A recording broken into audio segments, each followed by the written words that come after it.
చేసుకుని ఈ ఉదయకాలపు కుటుంబ ప్రార్థన మనం ప్రారంభించుకుందాం. మోషబా ప్రార్థన చేయండి. మహాగణుడు మహోన్నతుడ ప్రేమగల మక్కని కొరపగల దేవ మీ అపరమైన నామనికే వెళ్ళది సోదరుని ఈ ఉదయకాల సమయం తిని మా ఇంటి దగ్గర మీకు అనండి రేగితేనే వాక్యం చేయని ఉన్నదండి.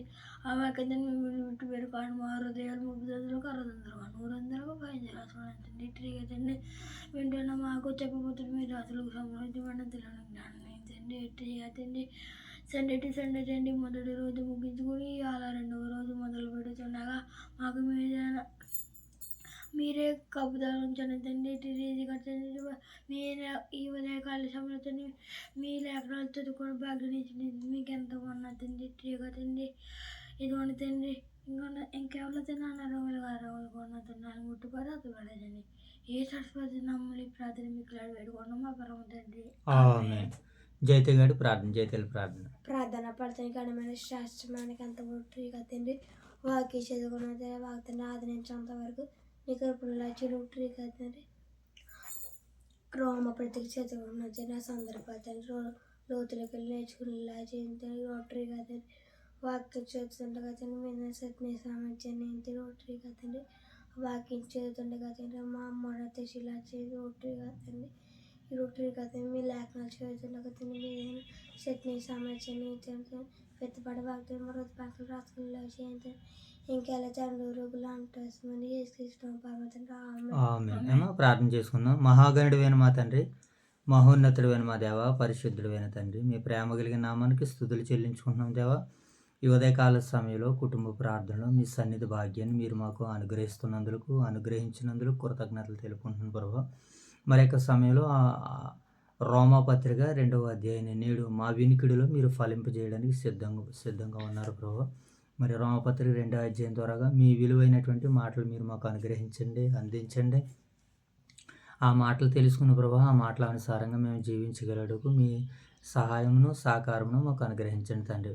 అలాగే ప్రభు, ఇది వరకు నాయన ప్రార్థించినటువంటి నీ ఇద్దరు బిడ్డలకి ప్రార్థన పట్ల మరింత ఆసక్తిని పట్టుదలను నాయన కలిగించండి. నాయన వారికి ప్రార్థన పట్ల మరింత నాయన తండ్రి భయంతో కూడినటువంటి నాయన భక్తితో కూడినటువంటి విశ్వాసంతో కూడినటువంటి ప్రార్థన నీ బిడ్డలు చేయుటకు నాయన తద్వారా అనేకమైనటువంటి ప్రతిఫలాలు పొందుటకు మీ సహాయాలు దయచేయమని వేడుకుంటున్నాను తండ్రి. అలాగే ప్రభావ మరి యొక్క సమయంలో తండ్రి మా యొక్క మీరు మమ్మల్ని ప్రేమించినటువంటి స్థానిక సంఘాలను జ్ఞాపకం చేసుకుంటున్నాం ప్రభావ. ఓదూరు వైఎస్ఆర్ నగర్లో ఉన్నటువంటి సంఘాన్ని సంఘ బిడ్డలను దీవించి ఆశీర్వదించండి తండ్రి. అలాగే ప్రభావ మరి రాత్రికాల సమయంలో సండే టు సండే మొదటి రోజునైనా మీకు మహిమకరంగా జరిగించినందుకు కృతజ్ఞతలు ప్రభావ. మరి రాబోతున్నటువంటి దినాలన్నింటిలోనైనా మీకు మహిమకరంగానైనా అనేక మంది బిడ్డలకు దీవెనకరంగా ఆశీర్వాదకరంగా మీరు జరిగించమని నడిపించమని వేడుకుంటూ తండ్రి, ఉదయకాల సమయంలో జరుగుతున్న యొక్క పరిచర్య నాయన మీకు మీ నామ మహిమార్థమే జరిగించి తండ్రి నాయన మీ చిత్తానుసారంగా మేము నడవగలుగుటకు నాయన మీ జీవించగలుగుటకు మీ సహాయం మాకు అనుగ్రహించమని మా రక్షకుడైన యేసుక్రీస్తు వారి నామంలో ఈ ప్రార్థన మీకు సమర్పిస్తున్నాము తండ్రి. మంచిదినైనా మరి యొక్క సమయంలో రోమపత్రిక 2వ అధ్యాయాన్ని మరి బైబిల్ పఠనంగా మనం చదువుకుంటూ ఈ ఉదయకాల సమయంలో కుటుంబ ప్రార్థనలో మనం అందరం ముందుకు వెళ్ళిపోదాం. రోమపత్రిక 2వ అధ్యాయం మొదటి నుంచి చదువుకుందాం. కాబట్టి తీర్పు తీర్చు మనుషుడా, నీవెవడవైనను సరే నిరుత్తరుడవై ఉన్నావు. దేని విషయంలో ఎదుటివానికి తీర్పు తీర్చుచున్నావో దాని విషయంలో నీవే నేరస్తుడు అని తీర్పు పొందుకొనుచున్నావు. ఏలయనగా తీర్పు తీర్చు నీవును అట్టి కార్యములనే చేయుచున్నావు. అట్టి కార్యములు చేయు వారి మీద దేవుని తీర్పు సత్యమును అనుసరించినది అని ఎరుగుదుము. కాబట్టి కార్యములు చేయు వారికి తీర్పు తీర్చు వాటినే చేయుచున్న మనుషుడా, నీవు దేవుని తీర్పును నువ్వు దేవుని తీర్పును తప్పించుకొందువని తప్పించుకుందువని అనుకొందువా? అనుకుందువా?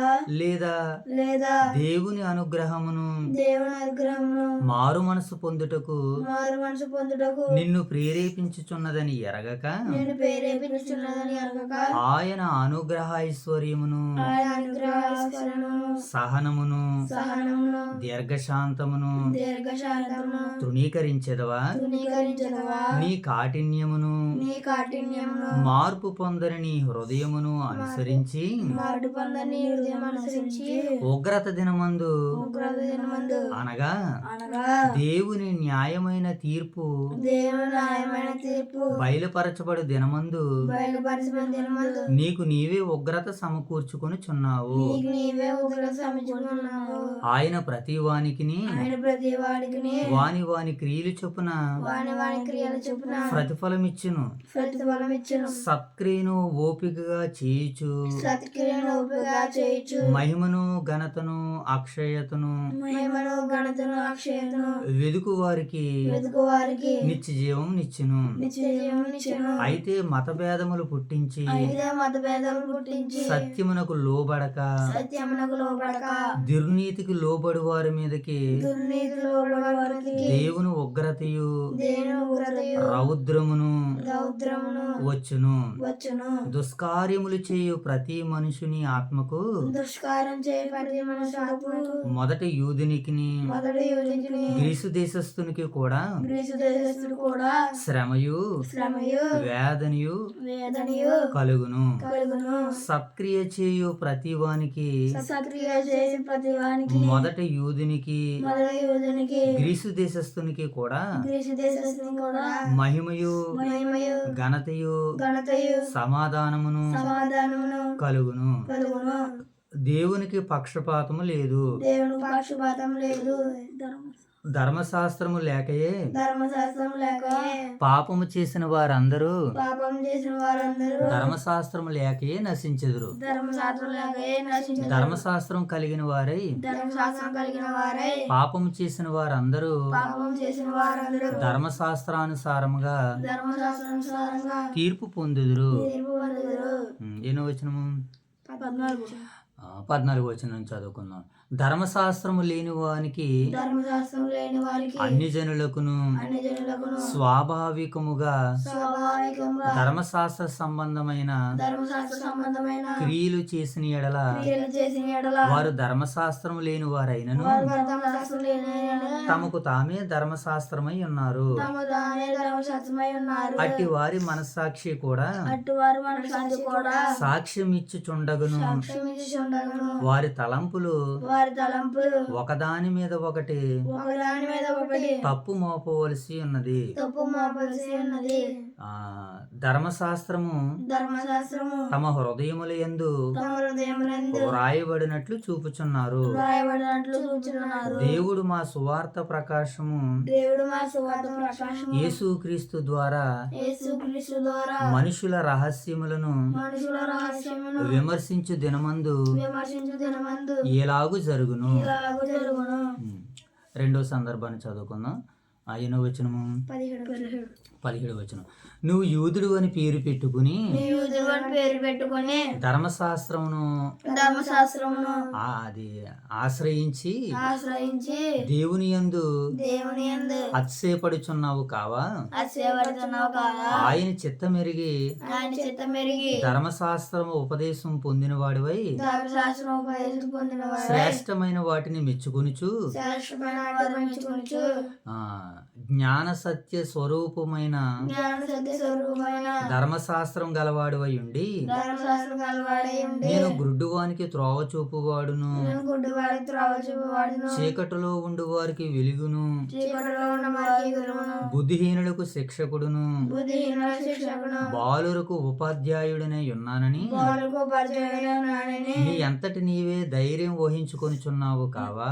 నీ అంతటి నీవే ధైర్యం వహించుకున్నావు కావా? ఎదుటివానికి బోధించు నీవే ఎదుటివారు బోధించు నీవే నీకు నీవే బోధించుకొనవా నీకు నీవే బోధించుకున్నావా దొంగిలింపవద్దని బోధనే ప్రకటించు నీవు ప్రకటించు నీవు దొంగిలించెదవా దొంగిలించదవా వ్యభిచరించవద్దని చెప్పు నీవు వ్యభిచరించు నీవు విగ్రహములను అసహించుకొనుచున్నావా విగ్రహం ఆచరించుకున్నావా నీవు గుళ్ళును దోచుకుందువా నువ్వు గుళ్ళను దోచుకుందువా ధర్మశాస్త్రమందు అతిశయించు నీవు ధర్మశాస్త్రం ఆచరించే నీవు ధర్మశాస్త్రం మీరుట వలన ధర్మశాస్త్రం మీరడం వలన దేవుని అవమానపరిచెదవా దేవుని అవమానపరచదవా వ్రాయబడిన ప్రకారము రాయబడిన ప్రకారం మిమ్మును బట్టియే కదా మిమ్మల్ని బట్టి కదా దేవుని నామము దేవుని నామము అన్ని జనుల మధ్యను అన్ని జనుల మధ్యను దూషింపబడుచున్నది దూషింపబడుచున్నది నీవు ధర్మశాస్త్రమును నువ్వు ధర్మశాస్త్రమును అనుసరించి అనుసరించి ప్రవర్తించిన వాడివైతివా ప్రవర్తించువాడవైతవా సున్నతి ప్రయోజనకరమగును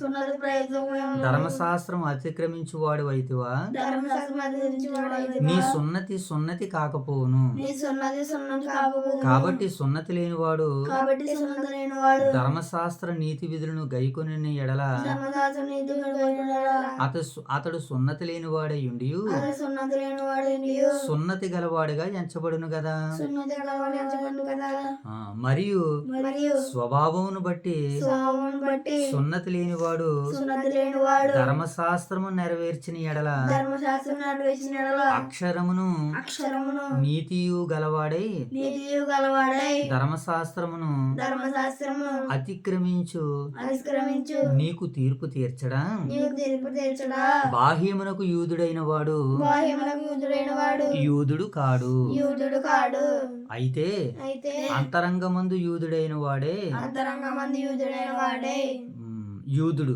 యూదుడు మరియు సున్నతి మరియు సున్నతి హృదయ సంబంధమైనదై హృదయ సంబంధమైన ఆత్మయందు ఆత్మయందు జరుగునదే గాని జరుగునదే గాని అక్షరము వలన కలిగినది కాదు అక్షరములు కలిగినది కాదు అట్టి వానికి మెప్పు అట్టి వానికి నిప్పు మనుషుని వలన కలగదు మనుషుల వల్ల కలగదు దేవుని వలననే కలుగును దేవుని వలనే కలుగును దేవుడి యొక్క పరిశుద్ధ వాక్యాన్ని నేడు మన వెనుకడిలో ఫలింపజేయను గాక ఆమేన్. రైట్, మంచిది ప్రియులారా. మరి ఇక్కడ అపోస్తుల కార్యాలు 2వ అధ్యాయంలో చాలా సందర్భాలు వ్రాయబడ్డాయి చాలా సందర్భాలు వ్రాయబడ్డాయి. చాలా అర్థాలతో కూడుకున్నటువంటి నేపథ్యం అన్నమాట. ఇది చాలా అర్థాలతో కూడుకున్నటువంటి నేపథ్యం కలిగినటువంటి అధ్యాయం అన్నమాట ఈ 2వ అధ్యాయం. చాలా సందర్భాలు ఈ అధ్యాయంలో మరి మనకి తారసపడుతున్నాయి. ఆ సందర్భాలు ఏంటో మనం ఒక్కొక్కటిగా చూద్దాం. ఈ 2వ అధ్యాయంలో మరి పౌలు గారు చాలా సందర్భాలను తెలియజేశాడు. వీళ్ళందరూ యూదులు కదా, ఎవరో దేవుని నమ్ముకున్నటువంటి వారందరూ యూదులు కదా. ఈ యూదులు ఏం చేస్తున్నారంటే మరో వేరే ఒకరిని ఎవరిని కూడా వీళ్ళలోనికి చేర్చుకోవడం లేదు.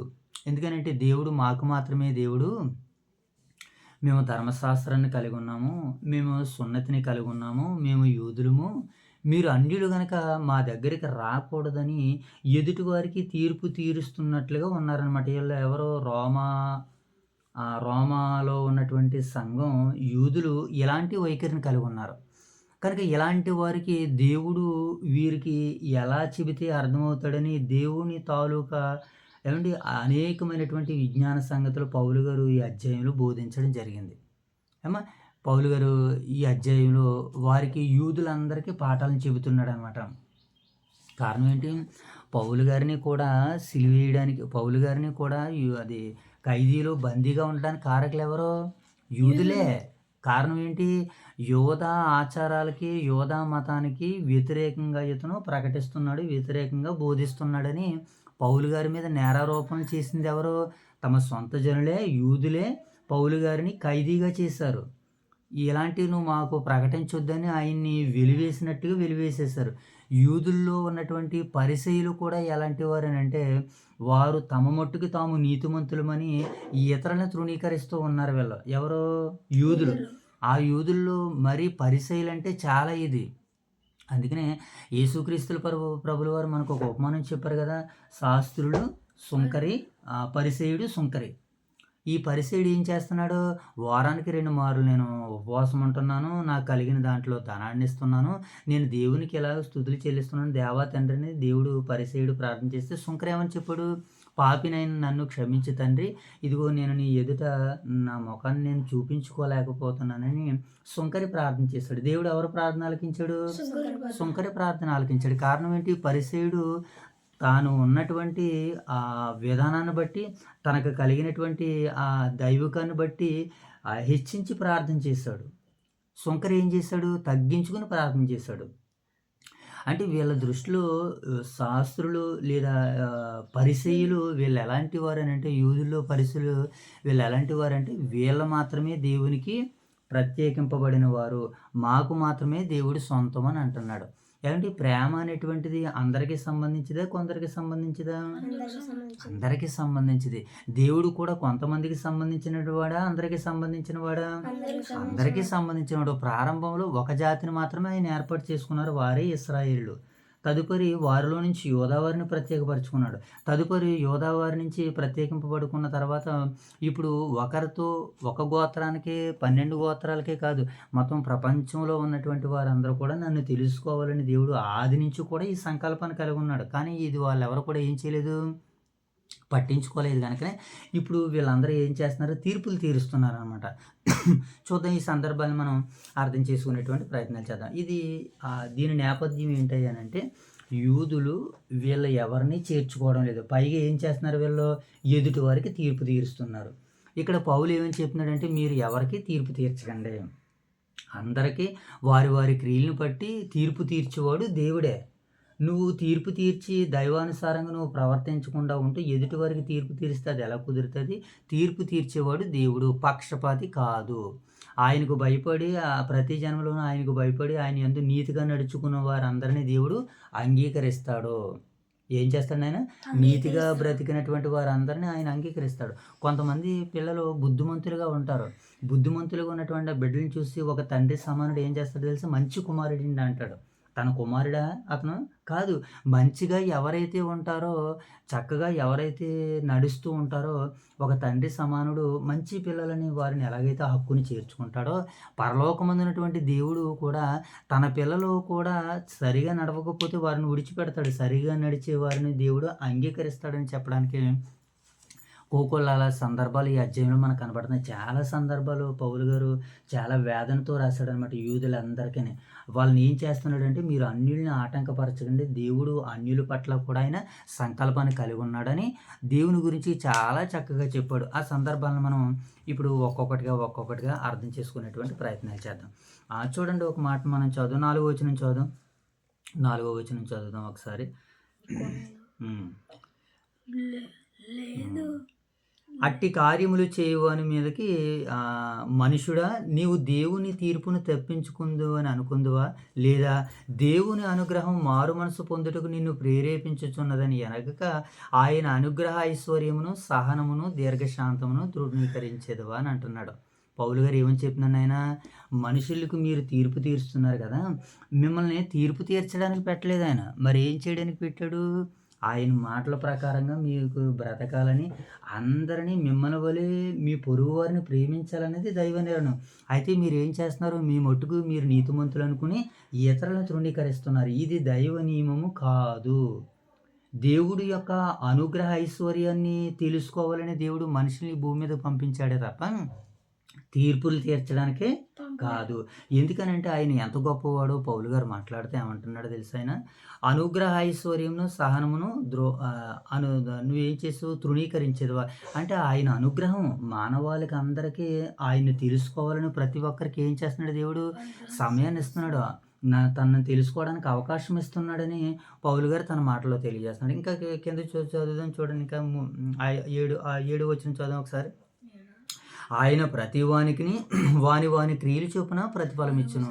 దేవుడు ఏం చేస్తాడండి మోషేబాబు? ప్రతి వానికి వాని క్రియలు చొప్పున దేవుడు ఏం చేస్తాడట? ప్రతిఫలం ఇస్తాడు. కనుక నీ క్రియలు బాగుంటే నీకు ప్రతిఫలం ఇస్తాడు. అవతల వాడి క్రియలు బాగుంటే దేవుడు ప్రతిఫలం ఇస్తాడు. కానీ నువ్వు ఇలాగా నీ క్రియలను బట్టి అవతల వాడి క్రియలను కంపేర్ చేసి ఎదుటి వారికి నువ్వు తీర్పు తీర్చొద్దు. తీర్పు తీరిస్తే నువ్వు ఒకరికి తీర్పు తీర్చావు, నీకు ఇంకొకరికి తీర్పు తీరుస్తారు. ఇలా తీర్పులు తీర్చడానికి కాదు కదా దేవుడు ఈ భూమి మీద పంపిస్తాం. మరి మనల్ని ఎందుకు పంపించాడు? ఆయన అనుగ్రహ ఐశ్వర్యాన్ని పొందడానికి. ఆయన అనుగ్రహ ఐశ్వర్యం ఏంటి? మానవాళికి మనము దేవుణ్ణి తెలుసుకోవాలని, దేవుని పట్ల భయభక్తులు కలిగి ఉండాలని దేవుడు అంటున్నాడు. ఈ సందర్భాన్ని బట్టి ఒక మాటను మనం చదువు చూడండి. దేవుని తీర్పుని గురించి మనం మాట్లాడుకుంటూ ముందుకు వెళ్ళగలిగినట్లయితే ఒక మాటను మనం చూద్దాం. కీర్తనల గ్రంథము 19వ అధ్యాయము 9వ వచనం చదువుదాం. కీర్తనల గ్రంథము 19వ అధ్యాయము 9వ వచనాన్ని చదువుదాం ఒకసారి సమయంలో. 19వ అధ్యాయము 9వ వచనం చదువుదాం. నీ తొంభించాలి. కీర్తన గ్రంథము 19వ అధ్యాయము 9వ వచనం చదువు. ఇక్కడ ఈ మాటను మనం చూస్తున్నప్పుడు చూడండి. యెహోవా యందైన భయము పవిత్రమైనది. ఏటటమ్మా? ముందు తీర్పు కాదు మనకు కావలసింది. యెహోవా యందైన భయము ఏంటటది? పవిత్రమైనది. చదవాల మాట 9వ వచనము చూడండి. నేను చదువుతున్నప్పుడు చూడు. యెహోవా యందైన భయము ఏంటటది? మొదటిగా ఏంటట? పవిత్రమైనది. రెండోది ఏమండి? నిత్యము నిలుచును.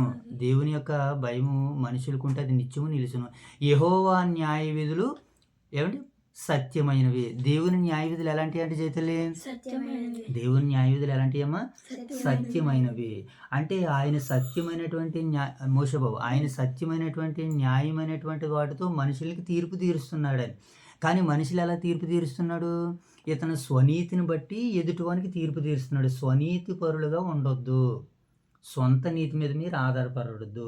దేవుని నీతి మీద ఆధారపడండి. ప్రతి వానికి వాని క్రియలు చొప్పున ప్రతిఫలం ఇవ్వడానికి ప్రతి వానికి తీర్పు తీర్చేవాడు దేవుడే. యూదులారా మీరు ఎందుకు తీర్పు తీరుస్తున్నారని ఆ రోజు యూదులను బట్టి దేవుడు మాట్లాడాడు. ఈరోజు లోకంలో క్రైస్తవులమని చెప్పుకుని, దేవుని పిల్లలమని చెప్పుకుని, తమ నీతిని బట్టి తమ భక్తిని బట్టి ఎదుటివారికి తీర్పు తీరుస్తూ ఉంటారు. అలా ఎదుటివారికి తీర్పు తీర్చొద్దని దేవుడు ఈ ఉదయకాల సమయంలో మనకు సెలవిస్తున్నాడు. ఇంకా ఆయన ఏమంటున్నాడు? యెహోవా యందైన భయము పవిత్రమైనది, అది నిత్యము నిలుచును. యెహోవా న్యాయ విధులు సత్యమైనవి, అవి కేవలము న్యాయమైనవి. యెహోవా విధులు ఎలాంటి వాటనైనా ఇవి న్యాయమైనవి, సత్యమైనవి, అవి కేవలము న్యాయమైనవి ఉన్నవి. అలాంటి న్యాయమైనటువంటి దేవుడు ఏం చేస్తున్నాడు? మనుషులకి తీర్పు తీరుస్తున్నాడు. కనుక మనుషులుగా మీరు తీర్పు తీర్చొద్దు అని ఆ రోజు యూదులకి చెప్పాడు. ఇప్పుడు ఈ పత్రిక ద్వారాగా దేవుడు మీతో నాతో చెబుతున్నాడు. క్రైస్తవులమైనటువంటి మనము క్రైస్తవేతరులని, దేవుని నమ్మని వారిని, అన్ని జనులకు మనము ఏ కోసాన తీర్పు చేయకూడదు. వారికి ఏం చెప్పాలంటే దేవుని అనుగ్రహ ఐశ్వర్యాన్ని తెలియచేయాలి. ఆయన దీర్ఘశాంతము, ఇంకేమంటున్నాడు? ఆయనకి దీర్ఘశాంతము, ఆయన యొక్క సహనము, ఆయన యొక్క అనుగ్రహైశ్వర్యము, సహనమును, దీర్ఘశాంతమును మనుషులు తృణీకరించకూడదని దేవుడు ఏం చెప్తున్నాడు? మోషబాబు, దేవుని యొక్క అనుగ్రహం మనుషులకి ఎందుకు ఇస్తున్నాడు? దేవుడు ఆయన దీర్ఘశాంతంతో ఉన్నాడు. ఇంకా నిన్ను ఎందుకు ప్రాణాలతో ఉంచాడంటే నిన్ను ఆయన్ని తెలుసుకోవడానికి అవకాశం ఇస్తున్నాడని ఎదుటివారికి సువార్తని చెప్పాలే తప్ప ఎదుటివారికి తీర్పు తీర్చకూడదు.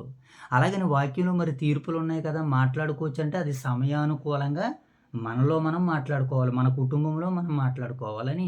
మరి ఈ ముఖంగా దేవుడు మనకి ఏం సెలవిస్తున్నాడు అంటే, దేవుడికి ఆయన తీర్పులు, ఆయన న్యాయ విధులు సత్యమైనవని ఆ రోజు మరి రోమాలో ఉన్నటువంటి వారికి తెలియజేస్తున్నాడు. ఇంకా మనం కింద మాటను చదువుదాం చూడండి ఒకసారి. 13వ వచనం చదువుదాం. తీసుకొని నేను బైబిల్ తీసుకో. 13వ వచనం చదువుదాం ఒకసారి. 11వ వచనం చదువుదాం. దేవునికి పక్షపాతము లేదు. దేవునికి ఏం లేదటమ్మా? పక్షపాతము లేదు. ఎందుకు? కారణం ఏంటి? దేవుడు ఒకరి పక్షాన నిలబడేవాడు కాదు, అందరి పక్షాన నిలబడేవాడు. కనుక దేవునికి ఏం లేదట? పక్షపాతం లేదు. కనుక పక్షపాతం లేనటువంటి ఆ దేవునికి ప్రతి వానికి వాని క్రియలు చొప్పున ప్రతిఫలం ఇస్తాడు అంటున్నాడు దేవాతి దేవుడు. మనం తప్పు చేస్తామనుకో, తప్పు చేసిన దాన్ని బట్టి ప్రతిఫలం ఇస్తాడు. కానీ మనమే తీర్పు తీర్చేవారుగా ఉండకూడదని మరి ఈ సందర్భాన్ని బట్టి మనకి లేఖన భాగాలు సెలవిస్తున్నాయి. మరి దేవుడు ఏం చేస్తాడు? వీళ్ళు చేసినటువంటి దానికి బట్టి దేవుడు ఏం చేస్తాడంటే తీర్పు తీరుస్తూ ఉంటుంటాడు. ఒక సందర్భాన్ని మనం చూద్దాం ఒకసారి. కీర్తనల గ్రంథము 62వ అధ్యాయము 9వ వచనం చదువు. దేవుడు ప్రతి వానికి వాని క్రియలు చొప్పున ప్రతిఫలం ఇస్తానన్నాడు కదా. ఆ మాట మనం 62వ అధ్యాయము 12వ వచనం చదువు.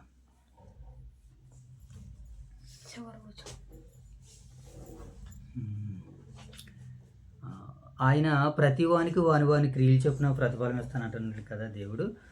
ఆయన మాటను మనం చూస్తున్నప్పుడు 62వ అధ్యాయము కీర్తన గ్రంథము 12వ వచనం చదువుకుందాం. అక్కర్లేదు. ప్రభువా, మనుషులందరికీ వారి వారి క్రియలు చొప్పున నీవే ప్రతిఫలం ఇచ్చుచున్నావు. ఏం చేస్తున్నాడట నాయన? వారి వారి క్రియలు వారి వారి క్రియలు చొప్పున ధర్మశాస్త్రం కలిగినటువంటి వారికి ధర్మశాస్త్రాన్ని బట్టి తీర్పు తీరుస్తున్నాడు. ధర్మశాస్త్రం తెలియనటువంటి వారికి తెలియలేని దాన్ని బట్టి కూడా దేవుడు తీర్పు తీరుస్తున్నాడు. ఎప్పుడో వ్రాయబడినటువంటి మాట ఇది. ఏమంటే కీర్తన గ్రంథంలో ఏమంటున్నాడైనా? ప్రభువా, మనుషులందరికీ వారి వారి క్రియలు చొప్పున నీవే ప్రతిఫలం ఇచ్చుచున్నావు, కాగా కృప చూపుటి నీది. కృప చూపిస్తున్నాడు దేవుడు. అంతేగాని నీకు కలుగున్నటువంటి క్రైస్తవ్యాన్ని బట్టు, నీవు కలుగున్నటువంటి యోధ మతాన్ని బట్టు దేవుడైతే నీకు ప్రతిఫలం ఇవ్వడం లేదు. ఆయన ఎలాంటి వాడంట? వాని వాని క్రియలు చొప్పున ప్రతిఫలం ఇస్తాను, కాగా కృప చూపుట నీది. దేవుడు కృప చూపిస్తానంటున్నాడు ఈ మనుషులకి, ఈ మానవాళ్ళందరికీ. కానీ వీళ్ళు ఏం చేస్తున్నారు? ఎదుటి వారికి తీర్పు తీర్చేవారిగా ఉన్నారు. మీరు అలా ఉండొద్దని దేవుడు మాట్లాడుతున్నాడు. ఒకసారి ఇర్మియా గ్రంథము 17వ అధ్యాయము 9వ వచనం కూడా చదువు. ఈ సందర్భాన్ని బట్టి ఈ ఇర్మియా గ్రంథము 17వ అధ్యాయము 9వ వచనాన్ని మనం చదువుతాం. ఈ రోమపత్రిక ఈ 2వ అధ్యాయం నేపథ్యాన్ని మనం ఆలోచించేస్తున్నాడు. దీని వెనకాల భాగాలను మనం అర్థం చేసుకోవడానికి ప్రయత్నం చేస్తున్నప్పుడు కొన్ని విలువైన సత్యాలు మనకి ప్రకటింపబడుతూ ఉంటాయి. అవి ఏంటో మనము చూద్దాం. హృదయం అన్నిటికంటే మోసకరమైనది, అది ఘోరమైన వ్యాధి కలది, దానిని గ్రహింపగలవాడెవడు?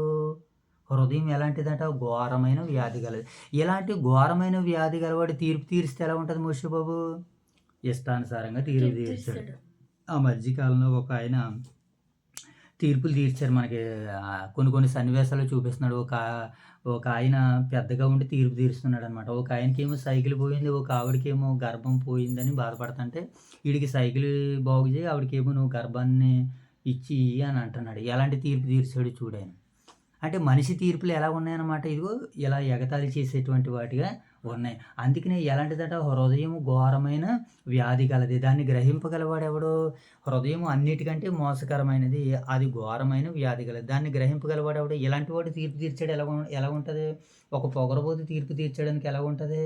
అందుకనే లోకం ఏం చేసిందనంటే న్యాయశాస్త్రం, న్యాయవంతులు లేదా జడ్జిస్ అని వీళ్ళని పెట్టింది. ఎవరిని? లాయర్లను పెట్టింది ప్రభుత్వం, జడ్జిలను పెట్టింది. ఎందుకంటే ప్రభుత్వం ఆ శాస్త్రాలని, ఆ లోక పాండిత్య జ్ఞానాన్ని అనుసరించి తీర్పు తీర్చాలని. అయినా సరే ఇప్పుడు ఆ తీర్పులు కూడా ఏమైపోయినాయి? ధనానికి డబ్బుడికి అమ్ముడు పడిపోయినాయి. కనుక తీర్పు అనేటువంటిది అలా ఉండకూడదు. గర్వాన్ని బట్టి, అహంకారాన్ని బట్టి, జ్ఞానాన్ని బట్టి తీర్పు తీర్చకూడదు. మరి దేన్ని బట్టి తీర్పు తీర్చాలంటే దేవుడు తన మాట ద్వారా అంటున్నాడు, ఒకని ప్రవర్తనను బట్టి వాని క్రియలు చొప్పున ప్రతి వానికి ప్రతీకారం చేటుకు యెహోవా అను నేను హృదయములను పరిశోధించువాడును, అంతరేంద్రియములను పరిశోధించువాడును. అంటే మనం ఒక వ్యక్తిని జడ్జిమెంట్ చేయాలంటే మనం దేనిని కొలతగా తీసుకోవాలని అంటే దేనిని కొలతగా దేవుడు అంటున్నాడు? అంతరేంద్రియాలని, హృదయాలని స్కాన్ చేసి అప్పుడు తీర్పు తీర్చాలి.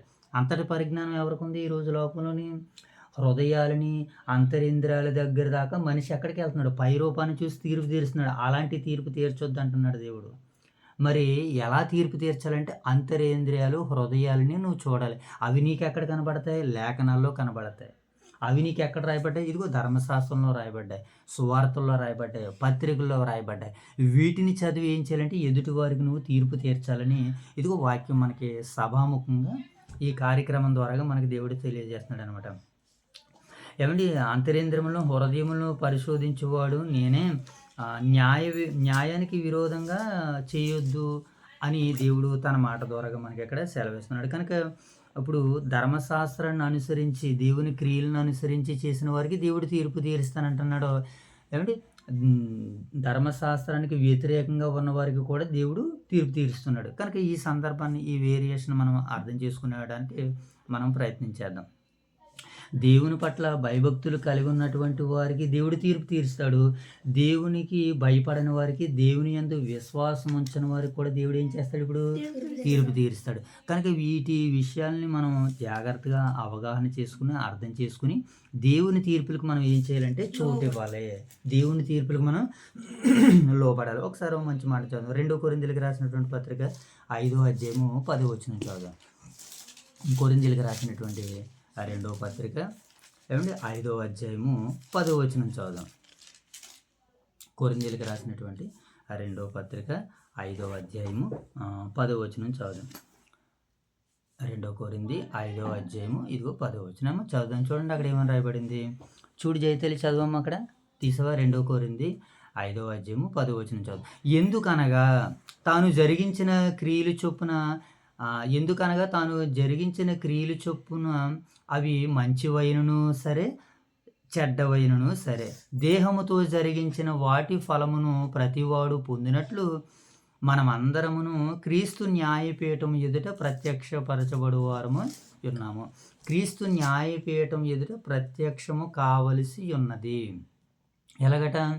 మనం జరిగించినటువంటి క్రియలు చొప్పున అవి మంచివైనను సరే చెడ్డవైనను సరే క్రీస్తు అనేటువంటి ఒక ఆయన న్యాయాధిపతి ఉన్నాడు. ఆయన దగ్గర అప్పుడు మన పాపాలన్నీ కూడా ఆయన తీర్పు తీరుస్తాడు. ఆ తీర్పు కొరకు ఎదురు చూడాలి. కానీ ఈలోగా మనం బంబిర్లు ఎత్తిపోయి కంగారు పడిపోయి ఎవరికి వారికి మీరు తీర్పులు తీర్చకండి. తీర్పు తీర్చేవారు ఎవరంటే స్వనీతి పరులు, తమ నీతిని ఆధారం చేసుకునేవారు.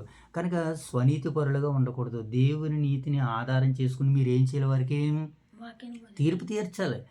మోషే ధర్మశాస్త్రాన్ని బట్టి ఇశ్రాయేలుకి ఏం చేశాడు? ఆయన తీర్పు తీర్చాడు. న్యాయాధిపతులు నియమించి వారి న్యాయాన్ని బాగుగా విచారించినటువంటి తర్వాత మరి వారికి దేవుడు తీర్పులు తీర్చినట్లుగా మనకు కనపడుతుంది.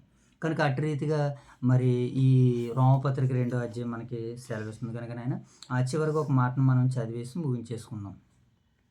అపోస్తుల కార్యాలు 10వ అధ్యాయము 34-35 వచనాలు. ఇందాక మనం జ్ఞాపకం చేసుకున్నటువంటి మాట, దేవునికి పక్షపాతం లేదని దేవుడు మరి ప్రతి జన్మలోనూ 10వ అధ్యాయము 34వ వచనం చదువు. 10వ అధ్యాయము 34వ వచనం చదువు. దేవుడు పక్షపాతి కాడని నిజముగా గ్రహించి ఉన్నాను. దేవుడు ఎవరట? పక్షపాతి కాడు. అంటే ఒక యూదులకే దేవుడు తీర్పు తీర్చేవాడు కాదు, అన్ని జనులకు కూడా తీర్పు తీర్చేవాడు. వీళ్ళకి వాళ్ళకి తీర్పు తీర్చి వాని క్రియలు చొప్పున ప్రతిఫలం ఇవ్వడానికి దేవుడు ఎలా ఉన్నాడు? మోషేబాబు ఇప్పుడు సిద్ధంగా ఉన్నాడు. దేవుడు పక్షపాతి కాడని నిజముగా గ్రహించున్నాను. ప్రతి జన్మలోనూ ఆయనకు భయపడి నీతిగా అనుసరించుకుని వానికి ఆయన అంగీకరించును. యేసుక్రీస్తు అందరికీ ప్రభువు. కనుక ఆయన ఏం చేస్తాడట? పక్షపాతం లేదు. అందరికీ వారి క్రియలను బట్టి మరి దేవుడు తీర్పు తీర్చడానికి సిద్ధంగా ఉన్నాడు.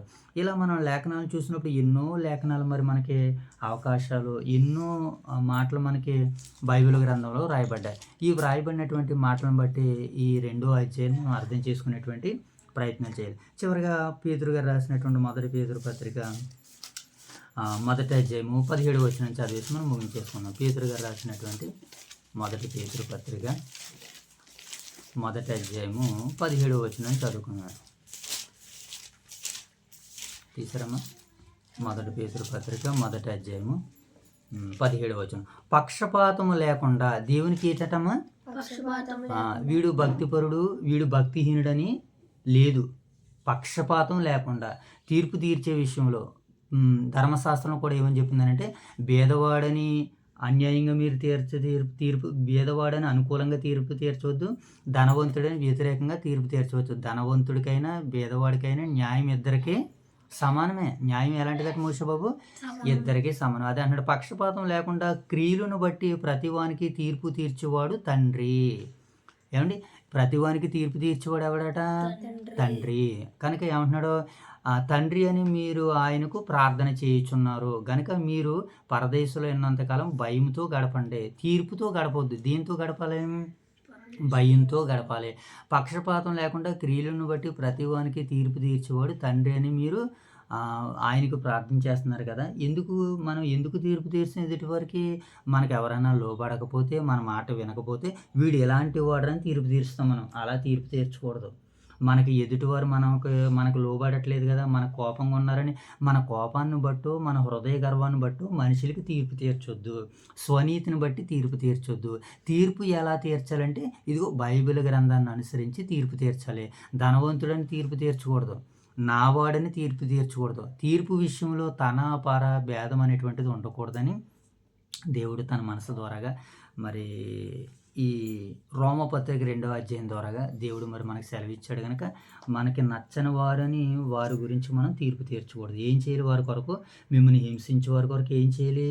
ప్రార్థించాలి. మీ శత్రువులను ఏం చేయాలి? ప్రేమించాలి. వారి కొరకు ప్రార్థన చేయాలి. కనుక తీర్పు తీర్చొద్దు. మనం వీలు కుదిరితే ఏం చేద్దాము? ప్రార్థించేద్దాం. దేవుడి కొద్ది మాటలు దీవించును కాక. ఆమె ప్రార్థన మోషుభ ప్రార్థన మహాగణుడు మహోన్నతుడా ప్రేమ మా కడిందని కొరకు కాదు దేవు మీ ప్రేమ నామానికి వేలాది వందల స్థితిలో సోదరు తెచ్చుకుని తిండి ఉదయకాల సమయంలో తిండి మీ లేఖన చదువుకుని బాకి నుంచి మీకు అన్నమని తిండి ఇట్లీగాలని బాకి నేను తిని వెన్నమైన వాకి మా హృదయాలు ముగ్గులుగా నూరెందులో ఫలించేలా చూడండి ఇట్లీగా తిండి ఇంకా రోగులుగా తిన్నాను గుడ్డు పరత్వండి యేసుక్రీస్తు పరచరా. ఆమేన్. జై తల్లి ప్రార్థన గట్టిగా చేయమ్మా. స్వరణ ప్రార్థన పడుతుంది గడమైన శాస్త్రం మనకు అంతవరకు ట్రీకైతేనే వాక్యం చదువుకున్నది ఆ వాక్యాన్ని ఆదరించినంత వరకు నీ కృపణలో చేసిందికి అంత ట్రీకైతే రోమ ప్రజగా 2వ అధ్యాయం చదువుకున్నది ఆ సందర్భంలో తిరిగి నేర్చుకునేలా చేసిందికి నీకు అంత ట్రీకైతే నీ ట్రీకైతే నీ లేఖనాలు చదువుకున్న వాక్యం ఇచ్చినకి అంత ట్రీకైతే నేను కాసం వెక్కి కింద కాచడానికి అంత అవుతుంది ఇంకా